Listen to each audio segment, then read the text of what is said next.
Break के बाद एक बार फिर आपका स्वागत है। कहानी कुर्सी की आप लगातार देख रहे हैं। मुद्दा वोट चोरी का है, मुद्दा स्पेशल इंटेंसिव रिवीजन का है। इन आरोपों के साथ इस वक्त विपक्षी दल के तमाम सांसद संसद भवन से मार्च निकालकर जाना तो चाहते थे निर्वाचन आयोग के दरवाजे तक, लेकिन उन्हें बीच में ही रोक दिया गया। और इसके बीच में आपने तमाम पॉलिटिकल ड्रामा भी देखा, फिर चाहे वो बैरिकेडिंग फाड़ने का हो, बैरिकेडिंग चढ़ जाने का हो। इसी बीच एक सांसद के बेहोश होने की भी तस्वीरें हमने देखी। और इस वक्त सभी विपक्षी दल के सांसद पार्लियामेंट स्ट्रीट थाने के अंदर ही मौजूद है, क्योंकि सभी को हिरासत करके वहीं लाया गया है। इस बीच आरजेडी सांसद मनोज झा ने कहा कि सरकार चुनाव को मैनिपुलेट करती है। अब पर्दा उठ रहा है तो शायद तानाशाह को मजा आ रहा होगा। इलेक्शन कमीशन के साथ मिलकर के चुनाव को मैनिपुलेट करती है, और जब पर्दा उठने लगा है तो पर्दादारी कर रहे हैं। तो अब कहां लेके जा रहे हैं सर? और कुछ नहीं पता, किसी हम गुफा में लेके जाएंगे। तानाशाह को मजा आ रहा होगा। 30 लोगों की परमिशन क्या दी गई है सर? दिल में जगह नहीं है, मन में मैल है, नहीं तो जगह की कोई कमी नहीं। दिल में जगह नहीं है, मन में मैल है, तानाशाह को मजा आ रहा होगा। ये तमाम बातें आरजेडी सांसद मनोज झा की ओर से कही गई हैं। अब एक तरफ खुद लोकतंत्र का अधिकार का आप इस्तेमाल कर रहे हैं, पार्लियामेंट में आप बात रख सकते हैं, लेकिन वहां पर हंगामा हो रहा है। संसद पर आप प्रदर्शन भी कर रहे हैं, अपनी बात भी खुलकर कह रहे हैं, फिर ये कह रहे हैं समीर जी कि तानाशाह को मजा आ रहा होगा। या तो लोकतंत्र है या फिर लोकतंत्र नहीं है, दोनों में से कोई एक ही बात हो सकती है ना। देखिए, अब विपक्ष ने एक अपना एजेंडा बना लिया कि किसी भी तरीके से चुनाव आयोग को आपको मतलब बदनाम करना है, संवैधानिक संस्था को ये बताना है कि वह निष्पक्ष होकर काम नहीं कर रही है, और आपको ये सिरे सिरे बताना है कि 2014, 2019 और 2024 में जो चुनाव भारतीय जनता पार्टी ने जीते, प्रधानमंत्री नरेंद्र मोदी प्रधानमंत्री बने हैं, वोट चोर के बने हुए हैं, जो राहुल गांधी लगातार कह रहे हैं। राहुल गांधी कह रहे हैं कि भाई एंटी इनकम्बेंसी बीजेपी पे क्यों लागू नहीं होती है, सिर्फ हमारे ऊपर ही क्यों लागू होती है कि हम एक बार चुनाव जीतते दूसरी बार जीत नहीं पाते। तो भाई भारतीय जनता पार्टी की आप वर्किंग देखो ना, संगठन किस तरीके से काम करता है, अमित शाह किस तरीके से काम करते हैं, प्रधानमंत्री नरेंद्र मोदी देश के लिए और संगठन के लिए किस तरीके से काम करते हैं, लगातार जमीन स्तर पर संगठन मजबूती करने के लिए काम करते हैं। एक चुनाव हारते हैं तो वो चुनाव क्यों हारे उसकी समीक्षा बैठक लेते हैं, और अगला चुनाव जीतना है उसकी तैयारी 5 साल पहले शुरू कर देते हैं। क्या राहुल गांधी ये करते हैं? जिन राज्यों में आप चुनाव जीतते हो वहीं आपके नेता आपको चुनाव आज तो क्रेडिट दे दीजिए, राहुल गांधी ने पूरी कोशिश की इंडिया अलायंस को एक साथ करने की, बड़ी कोशिश की, सड़क पर प्रदर्शन की। राहुल गांधी की कोशिश नहीं है, ये सबके अपने अपने निजी स्वार्थ है। ममता बनर्जी भी डरी हुई है, तेजस्वी यादव बिहार को लेकर डरे, ममता बनर्जी बंगाल को लेकर डरी हुई है, उद्धव ठाकरे सब कुछ लुटा चुके हैं महाराष्ट्र के अंदर, तो उन्हें लग रहा है कि कोई दूसरा ऑप्शन नहीं है। तो अब राहुल गांधी के साथ हम इस मुद्दे को उठाओ, जनता के मुद्दे आपको पार्लियामेंट के अंदर उठाना चाहिए। जनता का प्रश्न काल होता है 11 से 12, वहां प्रश्न आप पूछिए, सरकार से जवाब लीजिए, वहां सार्थक चर्चा कीजिए। आप पार्लियामेंट में नहीं कर रहे हो। प्रधानमंत्री मोदी को तानाशाह बोल के चुनाव आयोग को ये कि भाई चुनाव आयोग पूरी तरीके से भ्रष्ट हो गया है, निष्पक्ष नहीं रहा। सर, विपक्ष का आरोप क्या है सदन के अंदर? यही तो है, विपक्ष ये कह रहा है कि हम स्पेशल इंटेंसिव रिवीजन पर चर्चा चाहते हैं और चर्चा नहीं होने दे रहे। सुनवाई हो रही है, सुप्रीम कोर्ट जिसके ऊपर पूरा सुन रहा है। आप सुप्रीम कोर्ट में आपके जो वकील लोग हैं वो सुप्रीम कोर्ट में बात रख रहे हैं, सुप्रीम कोर्ट अपने ऑब्जर्वेशन दे रहा है। आपको सुप्रीम कोर्ट पर भरोसा नहीं है, आपको चुनाव आयोग पर भरोसा नहीं है। SIR में जो मर गए लोग उनके नाम हटा दिए गए, जो पलायन करके चले गए उनके नाम हटा दिए गए, डबल वोटर ID कार्ड निकल रहे उनके नाम हटा दिए गए। चुनाव आयोग कह रहा है कि भाई 65,66,000 लोग नाम हमने काट दिए हैं। उसके बाद आप कह रहे हो कि नहीं, चुनाव आयोग सिर्फ वही वोट काट रहा है कि हम चुनाव हारने की स्थिति में जाएंगे, और अब चुनाव बहिष्कार की आप घोषणा कर रहे हो। क्या विपक्ष कहेगा कि बिहार का हम चुनाव लड़ेंगे और अगर हम चुनाव जीत भी गए तो हम सरकार नहीं बनाएंगे क्योंकि हमें इस चुनाव पर भरोसा नहीं है? आप चुनाव लड़ोगे, चुनाव जीतोगे तो आप सरकार में आ जाओगे, चुनाव हार जाओगे तो आप सड़क पर प्रदर्शन करोगे कि भाई चुनाव फेयर नहीं हुए, चुनाव में वोटों की चोरी हुई है, भारतीय जनता पार्टी ने चुनाव आयोग के साथ मिलकर चुनाव लड़ा। ये तो ठीक नहीं है ना। आप जीतोगे तो आप सरकार बनाते हो, तब आप कहते हो कि जनता ने हमें मैंडेट दिया है, जनता हमारे साथ है, और हार जाते तो आप कहते हो कि चुनाव आयोग बीजेपी के साथ है। जैसे खाने में विनोद जी कहते हैं ना कि नमक स्वाद अनुसार, वैसे राजनीति में भी मुद्दा आवश्यकता अनुसार। ऐसा थोड़ी ना होगा राहुल गांधी ना खाता ना बही, जो कहें वही सही। नहीं, देखिए विपक्ष के मुद्दे अपने होते हैं, और तानाशाह वाली बात जो है, देखिए आज़ादी भारत को मिली थी 1947 में, और 1957 में हमारे सब जो समाजवादी पुरखे थे वो ये नारा लगाते थे कि देश की जनता भूखी है, ये आज़ादी झूठी है। मतलब 10 साल में नहीं हुए थे देश को आज़ाद हुए, और वो नेहरू को भी तानाशाह बोलते थे और पूरी आज़ादी को भी झूठा बताते थे। तो ये तो कोई मतलब आज हमको लग रहा होगा अरे तानाशाह क्यों बोल दिया, ये सब लोकतांत्रिक प्रक्रिया में मतलब चलता है और ये राजनीतिक बयानबाजी होती है। लोकतांत्रिक प्रक्रिया में तानाशाह का आरोप चलता है। चलता मतलब नेहरू को तानाशाह कहा जाता था भाई, सारे सोशलिस्ट को तानाशाह बोलते थे उस समय। आप उठा के डिबेट देखिए ना पार्लियामेंट की, और उस समय अगर अखबार मिल जाए कटिंग तो उनमें कैसे कैसे बयान होते थे। मतलब 70 के दशक में तो मतलब क्या क्या नारे लगते थे, वो नारे में आप बोल नहीं सकता। सर लालू यादव की क्योंकि मैं आरजेडी पर लाना चाह रही थी चर्चा को, तो लालू यादव की जो पॉलिटिकल लेगेसी है ये तानाशाही है या लोकतांत्रिक प्रक्रिया है? लालू यादव क्या गन पॉइंट पे चुन के आए थे क्या? लालू यादव पॉपुलर वोट से जीत के आए थे ना। वो सरकार कैसी चलाई वो अलग मुद्दा है, लेकिन वो 3 बार जब उनकी सरकार बनी आरजेडी की तो पॉपुलर वोट से बनी ना। आज भी जो सरकार बनी है केंद्र में और राज्यों में पॉपुलर वोट से बनी है। और वो जो बैलेट पेपर का उठा लेके चला जाना, जो मत पेटियों का चोरी हो जाना, तो क्या पूरे बिहार मत पेटियां चोरी होती थी? वो तो कुछ कॉन्स्टिट्यूएंसी में होती थी, उनमें जांच भी होती थी। और टीएन शेषन का विरोध सबसे ज्यादा लालू यादव ने किया था और सबसे ज्यादा फायदा उनको हुआ। टीएन शेषन जब चुनाव सुधार कर रहे थे तो लालू यादव ने हेड ऑन मोर्चा लिया था और नरसिम्हा राव प्राइम मिनिस्टर थे। जो आज स्थिति बीजेपी की वही स्थिति कांग्रेस की थी। उस समय आरोप लगाया जाता था टीएन शेषन कांग्रेस से मिल करके बिहार में ये कर रहे हैं, और तब तत्कालीन विपक्ष पूरा टीएन शेषन और कांग्रेस को ऐसे ही कटघरे में खड़ा करता था। और उसके बाद फायदा किसको हुआ? सबसे ज्यादा लालू यादव को। क्यों हुआ? क्योंकि जो गरीबों और जालिमों क्या कहते हैं, जो मजलूमों के वोट जो है वंचितों के नहीं पढ़ पाते थे, दबंगों का वो पढ़े। एसपी बीएसपी की सरकार अगर उत्तर प्रदेश में 93 में बनी तो टीएन शेषन के वोट सुधारों का, चुनाव सुधारों का बनी, वरना तो जो पश्चिमी उत्तर प्रदेश और तमाम दबंग इलाकों में लोग वोट ही नहीं डाल पाते थे। वहां तो ये होता था। मतलब हम ये कह सकते हैं ना चुनाव आयोग ठीक तरीके से काम कर रहा है। चुनाव आयोग अगर ठीक तरीके से काम करता है तो निश्चित रूप से उसके नतीजे भी अच्छे आते हैं। ठीक। और मैं तो बार-बार कहता हूं कि चुनाव आयोग एसआईआर का तो मैं समर्थक हूं। सवाल खाली ये बात है कि जिसका चुनाव आयोग के पास कोई आधार नहीं, कि आपने आधार कार्ड, राशन कार्ड और उसको 11 उसमें क्यों नहीं माना, 11 पत्रों में खाली ये तर्क जाली हर डॉक्यूमेंट बन जाते हैं। तो डाक बाबू का भी आवास प्रमाण पत्र जाली बन गया, तो उसका कोई संतोषजनक जवाब नहीं चुनाव आयोग के पास। तो वो प्रक्रिया को लेकर के सवाल है, तरीके को लेकर सवाल है। टाइमिंग की जहां तक बात है तो टाइमिंग तो इस देश में चुनाव हर साल होते हैं, तो टाइमिंग का सवाल हमेशा उठेगा जब भी कोई न कोई राज्य का चुनाव होगा ही होगा, जो स्थिति है। इसलिए मैं कह रहा हूँ कि ये जो है, फिर मैं लोहिया जी का एक कोट करूंगा जो मैं पिछली बार भूल गया था, कि जिंदा कौमें 5 साल इंतजार नहीं करती।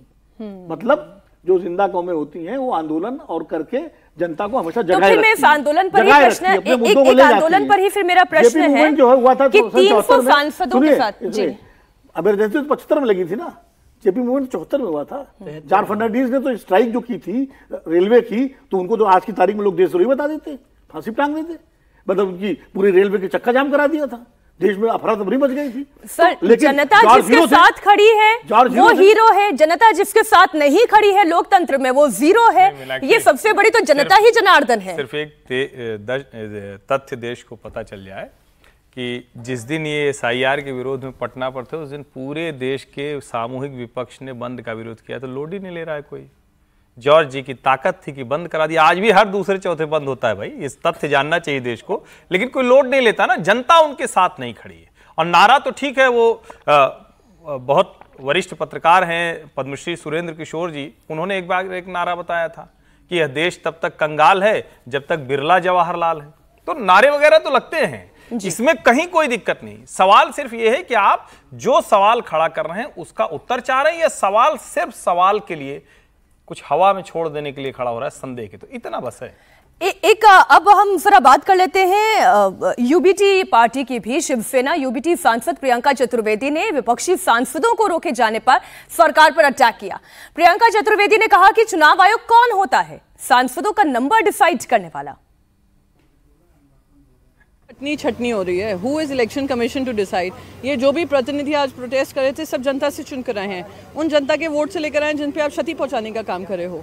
क्यों हम एक साथ होकर नहीं आपसे मिल सकते हैं? क्यों आप पिक एंड चूज कर रहे हैं? तो यही हमारा विरोध है कि आप पहले परमिशन नहीं देते हैं, फिर परमिशन देते हैं तो 30 लोगों की देते हैं, फिर कहते हैं एफिडेविट लाओ, फिर कहोगे कुछ लाओ, फिर कुछ लाओ, पर जवाब जनता को देंगे नहीं। पहले कहा प्रूफ लाइए, अब प्रूफ आया तो कहा एफिडेविट लाइए, एफिडेविट लाएंगे तो एमपी के हस्ताक्षर लाइए, फिर एमपी के हस्ताक्षर आएंगे, फिर कहेंगे जनता के हस्ताक्षर लाइए, फिर कहेंगे जिनके वोट्स निकले उनके हस्ताक्षर लाइए। अरे ये जवाबदेही हमारी नहीं है, हमने कुछ उजागर किया है, वो जवाब आपको देने का समय है। आप जवाबदेही से बच रहे हैं। और आज ज्वाइन कर। अब जो बात विजय जी प्रियंका चतुर्वेदी कह रही हैं कि एफिडेविट को लेकर जब हमारे संवाददाता विजय लक्ष्मी ने उनसे सवाल पूछा कि एफिडेविट क्यों नहीं दे देते, तो फिर वो कह रहे हैं कि आज एफिडेविट मांग रहे हैं, फिर हस्ताक्षर मांगेंगे, फिर सभी विपक्षी सांसदों का हस्ताक्षर मांगेंगे और फिर कहेंगे जाओ जनता का हस्ताक्षर लेकर आओ। क्या मतलब है इसका? वो केवल पॉलिटिकल स्टेटमेंट है, उसको बहुत इतना सीरियसली लेने की बात नहीं है। जो बात करें वो अपने पॉलिटिकल तरीका उनको एक्सप्रेस करने का कि इलेक्शन कमीशन जो है वो बातों को लटका रहा है। उनका कहने का मतलब ये है कि भाई मामले को लटका रहा है, मामले को जो सुलझाना चाहिए, मामले पर जो चिंता करनी चाहिए वो नहीं कर रहा। लेकिन मैं उसके कोई पॉलिटिकल स्टेटमेंट को बहुत इस तरह से नहीं लेता। पॉलिटिकल लीडर्स अपने अपने तरीके से बात करते हैं। जैसे बार बार ये चर्चा वोटों की चोरी, तानाशाह शब्द तो ऐसा है कि यदि आप पार्लियामेंट जाएंगे तो हर 3 मिनट में तानाशाही होती है और हर 2 मिनट में लोकतंत्र की हत्या होती है और संविधान की हत्या होती है। तो क्या हो गई क्या? तो वो सब चलता रहता है। वहाँ जो बैठे हैं ना वो जो सब लोग भी संविधान की हत्या को देखते रहते हैं कि क्या हो रहा है क्या नहीं हो रहा। वो बयानबाजी एक्सप्रेशन जो है अलग तरीके का है। देखिए इसको थोड़ा सा सीरियसली लेने की बात है कि हम लोग रोज चर्चा करते थे अभी जब से 2024 के चुनाव हुए कि इंडिया ब्लॉक कहाँ है, सड़कों पर क्यों नहीं आता, सड़क पर क्यों नहीं उतरता, प्रेस कॉन्फ्रेंस कर लेते हैं, कमरे में बैठक कर लेते हैं। आज जब सड़क पर है तो हम उसे अराजकता कह रहे हैं।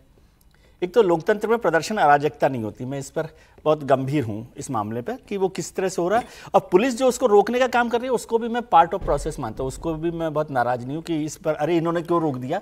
वो उनको लॉ एंड ऑर्डर देखना है, क्या करना है। इलेक्टोरल फिर प्रोसेस में एक सवाल आपसे पूछती हूँ कि ये जो इस वक्त यूबीटी कर रही है शिवसेना या कांग्रेस पार्टी भी जो इस वक्त सड़क पर दिखाई दे रही है, इन दोनों का अलायंस इस वक्त महाराष्ट्र में भी है। तो क्या ये एकता जो दिल्ली में है यही एकता महाराष्ट्र जाते जाते भी उतनी ही एका बनी रहेगी?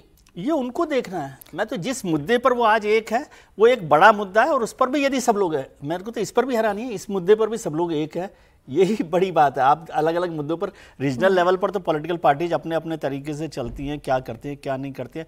वहाँ तो अभी महाराष्ट्र में प्रियंका जी यूबीटी और कांग्रेस की बात क्यों करती है? अभी तो परसों तक तो राज ठाकरे को वोट दिलवाया था बीजेपी ने। वो राज ठाकरे वहाँ खड़े हुए हैं उद्धव ठाकरे के साथ।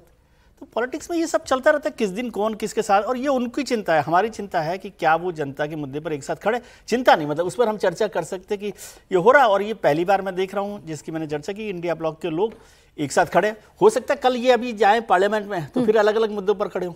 विपक्ष की आइडेंटिटी के लिए एक्चुअली एकता मुद्दों की होती है। हाँ एकदम। अगर मुद्दों पर सब एक राय है तो एक साथ आएंगे। कई बार मुद्दों पर अलग अलग, अडानी वाले मुद्दे पे बाकी दलों ने कन्नी काट ली थी, कहा शरद पवार और ममता बनर्जी ने। तो अब ये मुद्दा चूंकि सबको अफेक्ट कर रहा है, सारे दलों को, तो सब एक साथ है, तो इसलिए ये मुद्दा जो है। अच्छा दूसरी बात ये देखिए, अब एक मैं उदाहरण देना चाहूंगा फिर इतिहास का। हर्षवर्धन जी शायद उस पर भी कुछ प्रतिकार करें। जब बीपी सिंह की सरकार थी और अडवाणी जी रथ यात्रा लेके निकले थे, उनको बार बार कहा गया भाई आइए बैठ के बात करिए। उनका नहीं मैं तो निकलूंगा। और उसके बाद यही चीज थी कि भाई राम मंदिर का फैसला या तो संसद से कानून बना के हो या अदालत तय करे या परस्पर सहमति से हो। अडवाणी ने नहीं, मंदिर वहीं बनाएंगे, आज ही बनाएंगे, और सरकार गिरा दी। चुनी हुई सरकार 10 महीने में गिर गई। तो वो क्या था, और मंदिर बना फिर अदालत के आदेश से 20 साल बाद बनवाई थी सरकार है, और सरकार भी उन्होंने बनवाई थी, और 20 साल बाद अदालत के आदेश से बना मंदिर, तुरंत नहीं बना। तो मैं ये कह रहा हूं कि राजनीतिक दल अपने अपने हिसाब से, अपने मुद्दों के हिसाब से अपने स्टैंड बदलते रहते हैं और करते हैं। नहीं, यहाँ पर स्टैंड एक साथ है। मैं महाराष्ट्र की ही एक और पार्टी एनसीपी की बात थोड़ा सा क्योंकि विनोद सर ने कहा प्रतिकार जी नहीं, प्रतिकार नहीं, सर का प्रतिकार नहीं करना है। आडवाणी जी रथ यात्रा लेकर निकले थे। इस देश में भारत जोड़ो यात्रा निकली है। वीपी सिंह को कोई तानाशाह नहीं कर रहा था और उसी सरकार में थे, रथ यात्रा तक नहीं निकालने दिया। लालू जी ने गिरफ्तारी करा ली। दोनों का फर्क है। और यहां ऐसा नहीं कि कोई वहां कौन सी बात करने, ये भारतीय जनता पार्टी का मुद्दा था कि राम मंदिर पे कौन सी बात होगी, और क्यों कॉम्प्रोमाइज करे बीजेपी? कोई भी क्यों कॉम्प्रोमाइज करेगा? सवाल मुद्दे के साथ जब आप जाते हैं ना, अभी थोड़ी देर पहले विनोद जी ने कहा था कि मुद्दों पर सहमति या असहमति होती। राम मंदिर जनसंघ संघ भारतीय जनता पार्टी के लिए सरकार से इतर मुद्दा था, वरना 4 सरकारें जाने के बाद वो छोड़ दिए होते। वो रथ यात्रा तो उन्होंने निकाली थी, रथ यात्रा आप रोक रहे थे। तो ये कोई ऐसा विषय नहीं जिसमें बैठ के बात जिस पे होनी थी वो सहमति नहीं बन पाई, क्योंकि उसमें वीपी सिंह या आडवाणी जी का भर का रोल नहीं था। हिंदू धर्माचार्य, मुस्लिमों के जो मौलाना मुल्ला जो लोग थे, तो वो सब शामिल थे, इसलिए सहमति नहीं बन पाई और अंत में कानून से हुआ। तो श्रेष्ठ स्थिति है। ये कुछ रिएक्शन सर, कुछ और रिएक्शन बहुत सारे प्रतिवाद कर सकता था, लेकिन उसका सर इसके लिए फिर किसी और दिन कहानी का मंच खोला जाएगा। लेकिन आज क्योंकि इस प्रदर्शन पर हम बात कर रहे हैं। एनसीपी शरद गुट से सांसद सुप्रिया सुले ने कहा, हम शांतिपूर्ण तरीके से विरोध प्रदर्शन कर रहे हैं, हम महात्मा गांधी को अपना आदर्श मानते हैं। सुप्रिया सुले का भी बयान आप देखिए। हम शांतता मार्ग से ही हमारी लड़ाई जारी रहेगी। तो अब आगे किस तरह से मैम करेंगे? महात्मा गांधी जी को आदर्श मानते हैं, इसी तरह हम आगे लड़ाई करते रहेंगे। इस तरह से बिहार में हो रहा है, आने वाले दिनों में वेस्ट बंगाल और दूसरे राज्यों में होगा, झारखंड भी रहेगा। तो लोगों को जब गड़बड़ी की आशंका हो रही है और माननीय राहुल गांधी जी ने तो उस दिन पावर पॉइंट प्रेजेंटेशन के माध्यम से डॉक्यूमेंट सहित दिखा दिया और इलेक्शन कमीशन के ही डॉक्यूमेंट्स को दिखाया। ऐसा नहीं कि उन्होंने खुद से रिसर्च करा के अपने डॉक्यूमेंट्स बनाए, ऐसा भी नहीं है। इसके बाद तो लोगों के मन में शक होता ही है, शक कि कोई ना कोई गड़बड़ी तो है। तो इसके लिए विपक्ष एकजुट है। जी, देश का समय और पार्लियामेंट का समय को और बर्बाद होने नहीं देंगे। तो सरकार महत्वपूर्ण बिल को पारित करना चाहते हैं। आज हम इम्पोर्टेंट बिल्स दोनों लोकसभा राज्यसभा में हम पारित करेंगे। एक आदमी का नासमझ और एक परिवार का वजह से देश इतना नुकसान नहीं झेल सकता है, पार्लियामेंट को रैंसम में नहीं रख सकता है। ऑपोजिशन के भी कई एमपीज ने आकर के बताया कि वो मजबूर है, उनका नेता जबरदस्ती हंगामा करने देते हैं। यहाँ लोग पार्लियामेंट में चुन के आए हैं जनता का बात रखने के लिए, लेकिन हर दिन हंगामा करते रहेंगे तो फिर एमपी बना क्यों है? अगर कोई मुद्दा है, एक दिन रेज किया है, एक दिन एक मुद्दा रख दिया है, हो गया। रोज रोज एक मुद्दे को लेकर के पार्लियामेंट का समय बर्बाद करना, ये हम लोग इस तरीके के जो समय बर्बाद करने के लिए देश का समय और संसद का समय बर्बाद करने के लिए हम नहीं देंगे। इसलिए महत्वपूर्ण बिल हम पारित करेंगे। आज भी आप देखिए, इलेक्शन कमीशन में जाने के लिए समय खुद मांगा और इलेक्शन कमीशन ने ये इंडी गठबंधन को बोला कि हर पार्टी से 2-2 सदस्य को भेज दो। 30 सदस्य को बुलाया, फिर जाता नहीं है। वो उनके गठबंधन में, इंडी गठबंधन में वो तय नहीं कर पाया कि वो 30 लोग कौन कौन जाएंगे। जब वो अपना नेता तय नहीं कर पाते हैं, प्रतिनिधि तय नहीं कर पाते हैं, फिर इलेक्शन कमीशन से टाइम मांगा क्यों है? अब वो खड़गे जी बोल रहे हैं कि सारा अपोजिशन मेंबर जो वीआईपी है, तो 150 लोग क्या इलेक्शन कमीशन का चेयरमैन कमिश्नर का रूम में 150 लोग घुसेंगे क्या? ये कैसे बातें करते हैं? बोलते कि सबको जाना है। इलेक्शन कमीशन ने इतने अच्छे तरीके से 30 लोगों को बुलाया, प्रतिनिधि बात करेंगे। अब ये कांग्रेस वाले, ये इंडी गठबंधन को सुप्रीम कोर्ट में भरोसा नहीं है और कहते हैं कि सुप्रीम कोर्ट टिप्पणी नहीं कर सकते इनके ऊपर में। इलेक्शन कमीशन में भरोसा नहीं है, इलेक्शन कमीशन को अटैक करते हैं, पार्लियामेंट को विश्वास नहीं करते हैं। हमारा देश के जितना जो संवैधानिक संस्थाएं हैं उनको प्रहार करते हैं। तो ये किसके इशारे में और क्यों भारत का छवि को नुकसान कराने के लिए बार बार हर दिन ये नाटक क्यों करते हैं? इसलिए देश ने हम लोगों को देश सेवा के लिए भेजा है, ना कि यहाँ हर दिन नाटक करने के लिए। हम लोग अपोजिशन को हम लास्ट फिर अपील करते हैं, हम बिल पारित करेंगे, आप चर्चा में हिस्सा लीजिए। कल को मत बोलिए कि उनको चर्चा में बोलने नहीं दिया, माइक बंद कर दिया। ये फिर झूठ बात फैलाना नहीं है, क्योंकि हम बार बार रिक्वेस्ट कर रहे हैं कि इंपॉर्टेंट बिल्स में हम चाहते हैं कि सब एमपी बोले, सब पार्टिसिपेट करना चाहिए, अपना मत जाना चाहिए। अमेंडमेंट आप डाल सकते हैं, अपना व्यू रख सकते हैं, आप डाइसेंट नोट दे सकते हैं, आप हमारा सरकार का पक्ष को आप नकार सकते हैं, आपका राइट है। लेकिन बोलना तो है ना, पार्लियामेंट में बोलने के लिए आया है।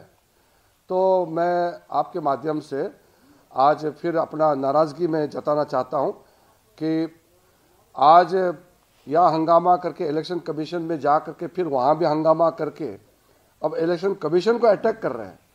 बुलाया, खुद आया नहीं है, फिर इलेक्शन कमीशन को गाली देते रहते हैं दिन भर। ऐसा मत कीजिए। आप इलेक्टेड लोग हैं, चुने हुए प्रतिनिधि हैं, थोड़ा अपना रिस्पॉन्सिबिलिटी को समझिए। देश के प्रति सब जवाबदेही है हम लोग। देश ने जब हमको पार्लियामेंट मेंबर चुन के भेजा है तो फिर व्यवहार भी तो करना पड़ेगा। हम जिम्मेदार लोग हैं।